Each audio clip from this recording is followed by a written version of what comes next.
اب نوٹ کر لیجئے، یہ کتابیں اگر آپ پڑھنا چاہیں تو کتاب الملاحم میں پڑھیے، بدترین عذاب عربوں پر آیا کھڑا ہے، سروں پر ٹنا ہوا، بدترین ایسی جنگ ہونی ہے الملحمۃ العظمیٰ، جس کو کہ میں بھی آپ کو گواہی پیش کر دوں گا، جسے کہا گیا ہے لاسٹ کروسیڈ۔ بش نے بھی کروسیڈ کا لفظ بول دیا تھا، پھر واپس لیا اس نے، نکل جاتی ہے جس کے منہ سے سچی بات مستی میں، فقیہ مصلحت بھی سے اور رندے بادہ خار اچھا، کروسیڈ کہہ کر پھر واپس لیا۔ یہ کروسیڈ اس کے جس قدر نقصان ہونا ہے عربوں کا، گریٹر اسرائیل بنے گا، یہ عراق، شام، اردن، سعودی عرب کا کچھ شمالی علاقہ، ترکی کا جنوبی علاقہ، مصر کا صحرائے سینا، اور اس کے ساتھ ہی جو بہترین اس کا زرخیز ترین علاقہ ڈیلٹا آف نائل، یہ سب یہودیوں کے قبضے میں جائے گا۔ اس کو حدیث میں کہا گیا الملحمۃ العظمیٰ۔ عیسائی 80 علم لے کر ہے مسلمانوں تم پر حملہ آور ہوں گے، اور ہر علم کے نیچے 12,000 فوج، 9.5 لاکھ فوج۔ یہ نیٹو کی تیاری کس کے لیے ہو رہی ہے؟ جب یو ایس ایس آر کا خاتمہ ہوا تو پوچھا گیا تھا نیٹو چیف سے، اب کس لیے؟ دوبارہ وہ دشمن تو ختم ہو گیا، اب ہمیں اسلامک فنڈامنٹلزم سے نمٹنا ہے۔ جانتے ہیں خطرہ یہی ہے، اب اسلام ابھر سکتا ہے، مسلمانوں کے سینوں کے اندر وہ آگ ہے، اوپر خاکستر آ گیا ہے، تمہیں اٹھانا بیٹھنا، یہ اندر سے انگارہ ہے، اوپر سے راکھ ہے، اس سے دھوکہ نہ کھا جانا ان کے دلوں کے اندر۔ اور بش نے کہا تھا مسلمان چاہتے ہیں کہ ہسپانیہ سے لے کر انڈونیشیا تک نظام خلافت قائم کرے، اور میں حیران ہوا تھا کہ اس کمبخت کو ہسپانیہ کا خیال کیسے آ گیا؟ ہمیں تو کبھی آتا ہی نہیں، ہم تو بھول گئے، وہ تو 500 برس پرانی بات ہے جبکہ وہاں سے ہمیں نکال دیا گیا تھا۔ اگرچہ اقبال نے کہا تھا ہے ارض فلسطین پہ یہودی کا اگر حق، ہسپانیہ پر حق نہیں کیوں اہل عرب کا؟ ہسپانیہ میں تو 800 سال حکومت کی مسلمان نے، اور ابھی 500 برس ہی گزرے ہیں۔ یہودی تو ارض مقدس سے 2000 سال نکالے گئے، انہیں لا کے آباد کیا گیا، عربوں کے سینے میں خنجر پھونک دیا، وہ چھوٹا سا ملک جو چاہتا کرتا، کوئی پوچھنے والا نہیں۔ امریکہ جیسے اپنے بیٹے کی حفاظت کرے ویسے کرتا ہے، اور حضور نے فرمایا ہے وہ جنگ جب ہوگی تو ایک باپ کے اگر 100 بیٹے ہوں گے تو 99 ختم ہو جائیں گے، ایک بچے گا۔ یہ حدیث صحیح۔ اور آپ نے فرمایا ویل للعرب من شر قد اقترب، عربوں کے لیے ہلاکت ہے، عربوں کے لیے بربادی ہے اس شر سے جو قریب ہے۔ اور آج جس طرح انہوں نے ان کی تہذیب کو اختیار کر لیا، دبئی جا کر دیکھیے، بدترین مغربی معاشرہ جو ہے وہ دبئی کے اندر ہم نے قائم کر کے نکالا۔ اب سعودی عرب اس راستے پر بڑھ رہا ہے،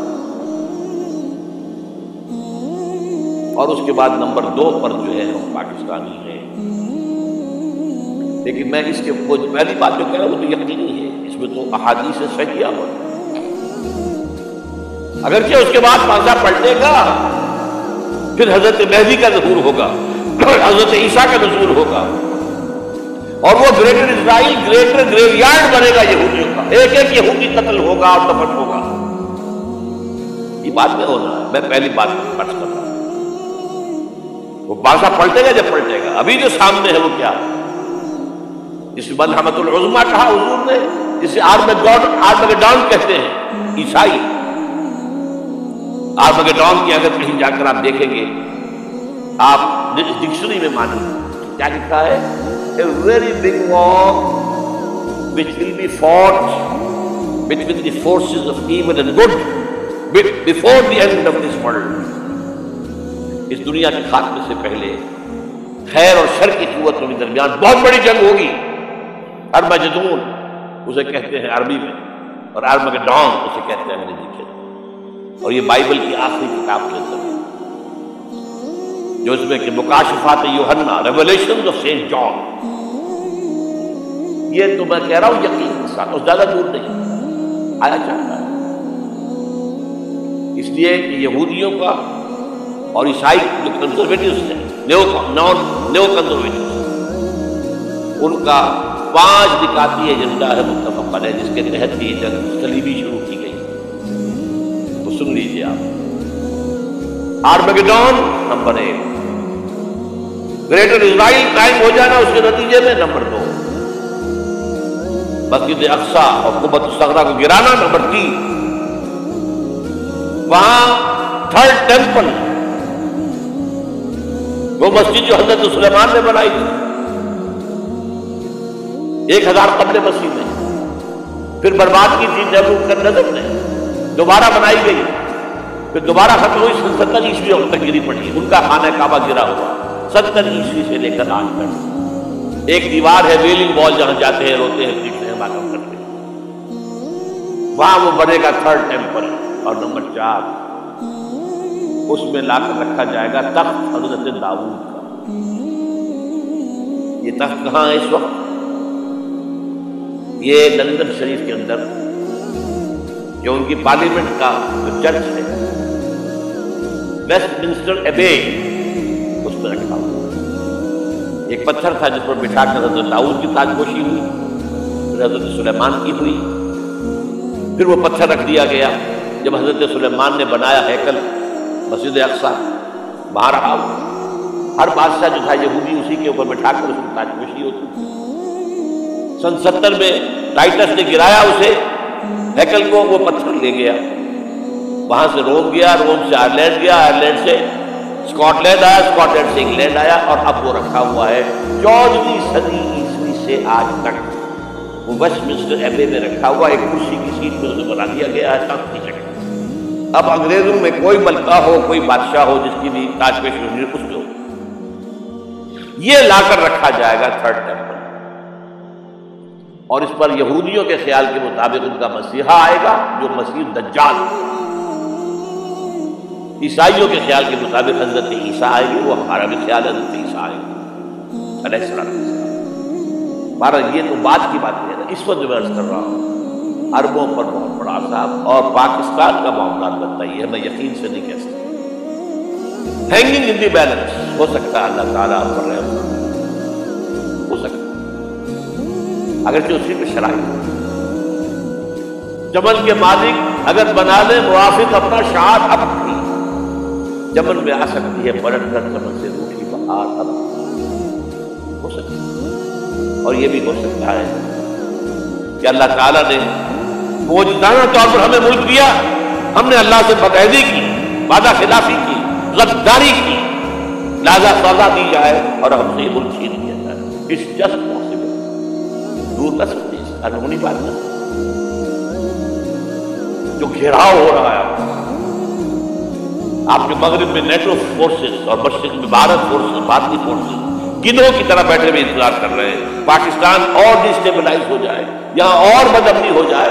اب لاہور میں پھر آج دھماکے ہو گئے ہیں، 2 دن پہلے کا دھماکہ میں سہ کے آیا ہوں، آپ کے سامنے بیٹھا ہوں، وہ جانے میں کی ہے جو ہماری اکیڈمی کا حشر ہوا، میں آپ کو نہیں بتا سکتا۔ یہ سارا کیوں ہو رہا ہے؟ تاکہ یہاں بدامنی ہو جائے اور ہمیں جواب مل جائے، مغرب سے نیٹو فورسز داخل ہو جائیں، مشرق سے بھارتی فورسز آ جائیں، اور ہمارے ایٹمی دام توڑ کر اور پھر ہمیں بھارت کے سامنے ڈال دیا جائے، نو ڈو ایز یو لائک۔ یہ ان کا نقشہ ہے، ہوگا کیا وہ اللہ جانتا ہے، ہوگا وہ جو اللہ چاہتا ہے، لیکن اللہ کا چاہنا جو ہے وہ کس پر منحصر ہے؟ یہاں انقلاب برپا کرو، یہاں اسلام لاؤ، اگر دھندوں میں لگے رہو گے تو وہ خود بخود نہیں آ جائے گا۔ صحابہ نے جانیں دی تھی، کتنی تکلیفیں اٹھائی تھی، 12 برس تک مکی دور کے اندر با نشہ درویشی در ساز و زبادم زن، جو پختہ شبی خدرا پر سلطنت جم سن۔ یوم طائف یاد ہے جو حضرت عائشہ فرماتی ہے کہ میں نے پوچھا تھا حضور سے کہ یوم احد سے زیادہ سختی بھی آپ پر کبھی آئی؟ یوم احد پر کیا ہوا؟ تلوار کا وار پڑا تھا آپ کے چہرہ مبارک، یہ جو رخسار کی ہڈی ہے اس کے اندر وار گیا ہے، اوپر خود کی 2 کڑیاں تھیں وہ اس میں گھس گئی، 2 دندان مبارک شہید ہوئے۔ وہ خود کی کڑیاں ایک صحابی نے اپنے دانتوں سے پکڑ کر کھینچنے کی کوشش کی، دانت نکل گئے، وہ نہیں نکلے، کیا جتن کر کے نکالی گئی ہوگی تو خون کا فوارہ اتنا خون گیا ہے کہ آپ بے ہوش ہو گئے، گر گئے، اور مشہور یہ ہو گیا کہ آپ کا انتقال ہو گیا، شہادت ہو گئی۔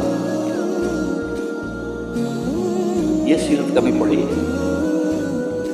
حضرت عائشہ کے ہوش کا تو یہی دور تھا نا، یوم طائف میں تو آپ کیا تھی، بچی تھی، مجھے کیا پتا کیا ہو رہا ہے اس میں۔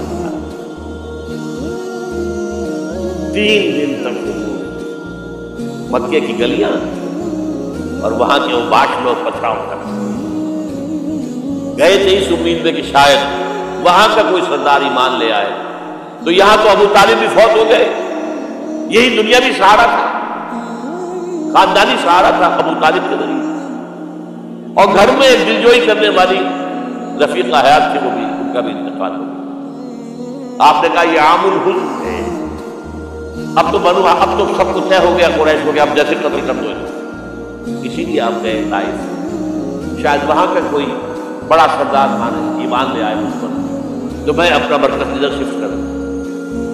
تینوں سے ملے ہیں، تینوں نے وہ جواب دیے، نکل جاؤ یہاں سے، میں تمہارے ساتھ بات بھی کرنے کو تیار ہوں۔ اچھا تمہارے سوا کوئی نہیں ملا تھا اللہ کو نبی بنا کے بھیجنے کے لیے؟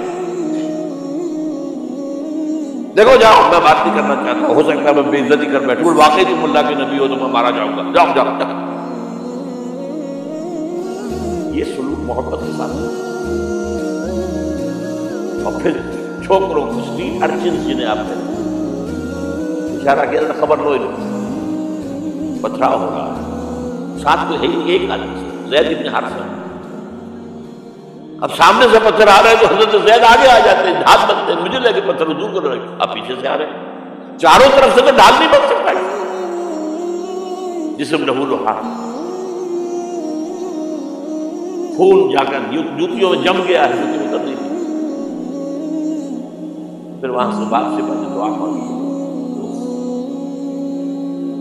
اللہم الیک اشکو ضعف قوتی وقلت حیلتی وہوانی علی الناس، اے اللہ تیری جناب میں فریاد لے کر آیا ہوں اپنے قوت کی کمی کا، اپنے وسائل کی کمی، اور جو ذلت و خالی ہو رہی ہے لوگوں کے سامنے، الا من تکلنی، مجھے کس کے حوالے کر دیا، الا بعیدی تجہمنی، یہ میرے اوپر ہجوم کر کے آج حملہ کرے، اور میرا عدو من لگتا ہم نے یہ دشمن کے حوالے میرا معاملہ کیا جو چاہے کرتے ہو، لیکن پھر اپنی یہ غالب آتی، ان لم یکن علی غضبک فلا ابالی، اللہ کا تو ناراض نہیں ہے تو مجھے کوئی پرواہ نہیں، سر تقدیر خم ہے جو مزاج یاد، مجھے اندیشہ یہ ہے کہ تو ناراض ہو جائے، یہ تکلیفیں جھیلی ہے، سینکڑوں صحابہ نے جانوں کا نذرانہ پیش کیا،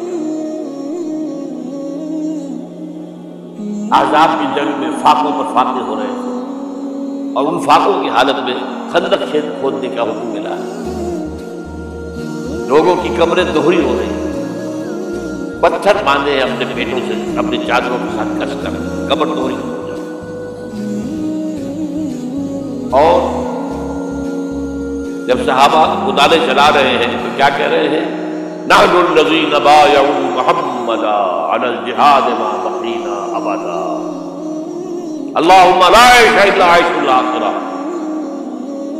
صحابہ کہتے تھے ہم وہ لوگ ہیں جنہوں نے محمد سے بیعت کی ہے کہ جہاد کرتے رہیں گے جب تک جان میں جان نکل جائے تو بات ہو، جان ہے، چاہے ابھی بھوک سے کمر دوڑی ہوئی جا رہی، جان تو ہے، اور ایک دفعہ کہتے تھے اللہم لا عیش الا عیش الاخرہ، اللہ عیش زندگی تو آخرت کی زندگی ہے، اور حضور فرماتے تھے، حضور کے بیٹھے ہوئے نہیں تھے گاؤں تکیا لگا کر، پتھر اٹھا اٹھا کر خندق میں سے جا کے باہر پھینک رہے تھے، جب صحابہ کہتے ہیں اللہم لا عیش الا عیش الآخرہ، حضور فرما رہے ہیں فاغفر للانصار والمہاجرہ، اے اللہ ان انصار اور مہاجرین کی مغفرت فرما۔ پھر حضور کی خدمت میں کچھ لوگ آئے، حضور اب یہ فاقہ ناقابل برداشت ہو گیا، دیکھیے ہم نے یہ پتھر باندھے ہوئے۔ حضور نے کرتا اٹھا کر دکھایا، بس 2 پتھر بچے۔ یہ ایسے آپ اس چیز کو پھر نہیں۔ بہرحال اس موضوع پر میری ایک کتاب ہے منہج انقلاب نبوی، کہ انقلاب کیسے آیا۔ اگر دل میں ذرا بھی آرزو پیدا ہو گئی ہو کہ اللہ قبول کر لے مجھے بھی، مجھے قبول کر لے اس کا، تو وہ کتاب آپ کے لیے مست کا پڑھنا۔